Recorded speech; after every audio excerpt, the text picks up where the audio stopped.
Hey everybody, Patrick Norton and Chastity, Vicencio here for Signal by Sony, and today we're going to answer some of your questions about Sony's new A7R II and RX cameras. That's right, as Sony announced the new cameras, quite a few people posted questions about them on different blogs, and today we're here to take time to answer some of them. The first question comes from Engadget reader Chris Gamma, who commented, if I'm buying an A7 series camera, where is the 120 frames per second 1080p video? Great question, Chris. My first thought is, do you really shoot that much slow motion video? Because if you do, you should probably be asking, what camera should I get for all the slow motion that I shoot? The A7 series delivers gorgeous 4K video even in low light conditions, and it can shoot 120 frames per second 720p video. That said, for really high frame rates, most photographers, or rather videographers, rent or buy special high rate cameras, which are rarely full frame as it becomes exponentially more difficult to record as sensor size increases. Right now, there isn't any full frame camera we know of that can shoot 1080p 120 frames per second.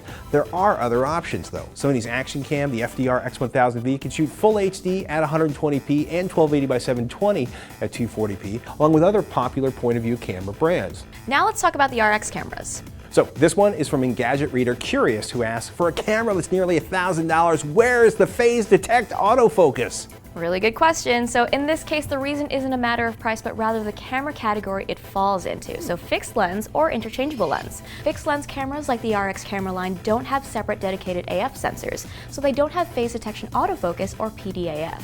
On-sensor PDAF is rarely, if ever, found in cameras using small area image sensors. Since autofocus with small sensors is much easier to achieve than with larger sensors, the advantage of having on-sensor PDAF is not quite so helpful here. It's actually also a bit more difficult to realize. As the pixels get smaller and smaller, it's more and more difficult to use them for phase detection, which almost always requires that part of the pixel is shaded. BF Skinner on DP Review asks, so when do actual orders tend to take place after the new camera announcement?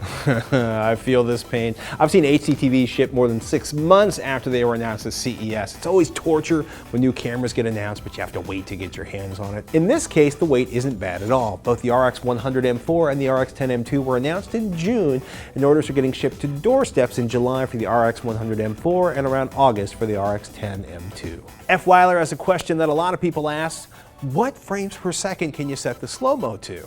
Really good question. So a lot of people are talking about the slow motion capabilities of the new RX100 M4 and the RX10 M2. So up until now, high frame rate generally required post-processing. You could shoot it, but to play it back in slow motion at a different frame rate usually required a PC and some editing software. With the new RX models, it all happens in the camera. You shoot 2 to 4 seconds of high frame rate, HFR mode 240 frames per second to 960 frames per second, and the camera processes these frames into a video clip of 1920 by 1080 full HD at the frame rate you selected. So this makes high frame rates truly accessible. Just shoot and play. But for all the new slow-mo shooters out there, just 2 seconds of capture can result in more than a minute of slow motion playback. So here's a chart that shows the different options for frame rate. So anticipating and ultimately capturing that golden moment in the past required quite a bit of skill, but the RX has somewhat of a cheat function where that skill isn't needed. The end trigger function makes this easy. The camera continuously buffers high frame rates until you press the end trigger, just after you spot the moment, so you make sure that you don't miss it. Moving on to the A7R II, Eno commented on Imaging Resource saying, I'm curious what type of readout is used for the full-frame 4K video A7R MK2. Is it line skipping or pixel binning or what? So when reading the full width of the sensor, A7R II does not use any line skipping and all pictures are read, otherwise called direct pixel readout. However, since there are 36 megapixels being read, that's the 16:9 crop of the 42 megapixel sensor, for every frame of video, pixel binning is used to slightly reduce the amount of information handled by the processor. That means the A7R II becomes the world's first camera that can read out and internally record 4K form in the full frame format. By contrast, the A7S could read out 4K from the full frame sensor with no line skipping and no pixel binning because there are only 8 megapixels to work with, but an A7S can't record 4K internally like the A7R II. The A7R II also includes Super 35 mode, which reads a 15 megapixel crop of the sensor with no line skipping and no pixel binning, so people using it have a choice. On Cinema 5D, Miles T asks in a comment, how do you record audio on this camera? Is there some sort of XLR add-on? great question. Really good question. So there's a wide range of options here. So in addition to Sony's multi-interface shoe microphones and the XLR models, Sony's professional UWP-D series of wireless UHF microphones can be used with the SMAD-P3 adapter, which connects to the MI shoe. In addition, there's an industry standard 3.5mm stereo mini jack for other manufacturers' microphones and XLR kits. All right, on to the next question. So Sir VVorgCo987 commented on a Gizmodo review of the A7R II saying, "My biggest problem with these reviews is that they never mention if the camera suffers from rolling shutter. I'd love to know if this is of any use to me when doing motion tracking and such visual effects." So rolling shutter is largely determined by the read speed of the imager, so the highly accelerated output of the A7R II's imager realizes some really significant improvement.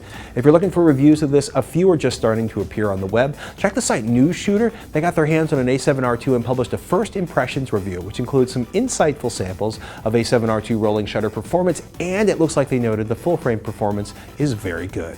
Petroglyph, who posted on DP Review, "I noticed the specs say RAW ARW 2.3. Any significance to the version 2.3? Compression changes, for instance?" Well, these are actually the same. So ARW is just Sony's name for RAW files, so ARW equals RAW.